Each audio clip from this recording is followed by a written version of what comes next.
You know, we've studied this before. You remember that graphs are one representation of data, tables are another.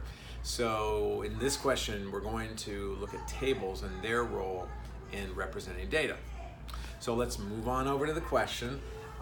Using the rule y equals negative 2x plus 5, make a table for the rule. So in this case, it's useful to know what m is. It's negative 2 and b is 5, which I immediately put down as the point 0, 5.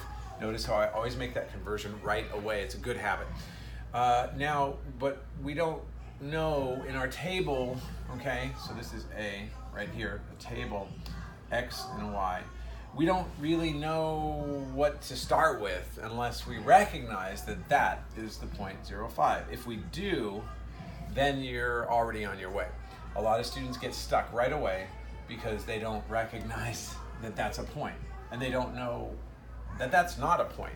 So that's the key, guys. Understand that y-intercept is a point, and then you can go from here. Remember, you're going to graph this. You could start your graph right away. Some of you may be more comfortable with the graph and then figuring it out. So 1, 2, 3, 4, 5. This is your y-axis. This is your x-axis. This is the point 0, 5. Now, I would say that that's a good idea. In a question like this, there's no reason why you can't do B and then A. You can do it any way you possibly can. So what do we do with that information? Whether you're using your table or your graph, you have to use your slope, m, okay? M equals negative 2 over 1. Your rise is negative 2, and it means down 2. So down 2 and right.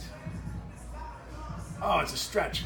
Right 1. So either way, let's go with the graph. I think it's probably easier for you to see that. Down 2, right 1. And if we do this, we're going to end up with a point there. And now, we're working now from the graph back to the table, and we have this point here, 1, 3. So there you go. Now, does it make sense? Yeah, sure. Well, think about it. You went down 2, okay? So minus 2 here, and plus 1 there. And that's the slope.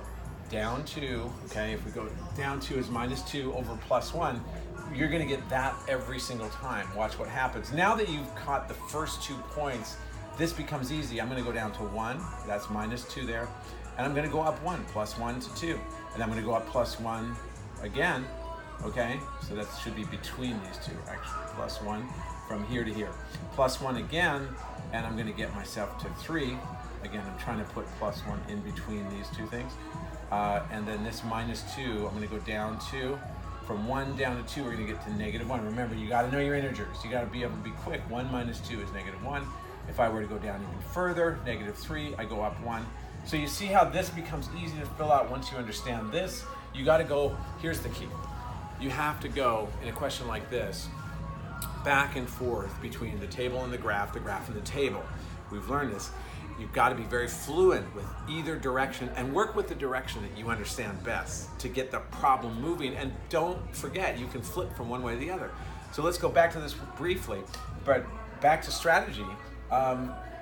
We started with the table because we had the point 0, 5. That was key.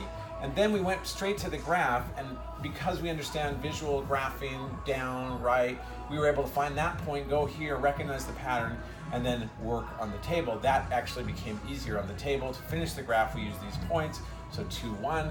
2, 1 is a good point there. And actually, we really don't need to graph more points. We can just do this because that's good enough to give us the slope, tells us already the steepness. But don't forget to put those arrows on the ends of the lines.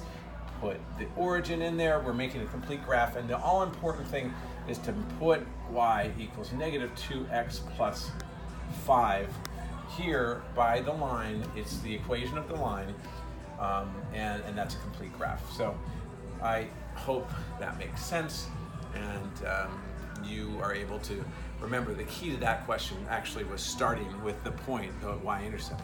If you don't recognize the format of the y-intercept, that B is actually a point with a 0 in the x-coordinate, it's tough to get going. Some of you would have a big problem with that. So there you go.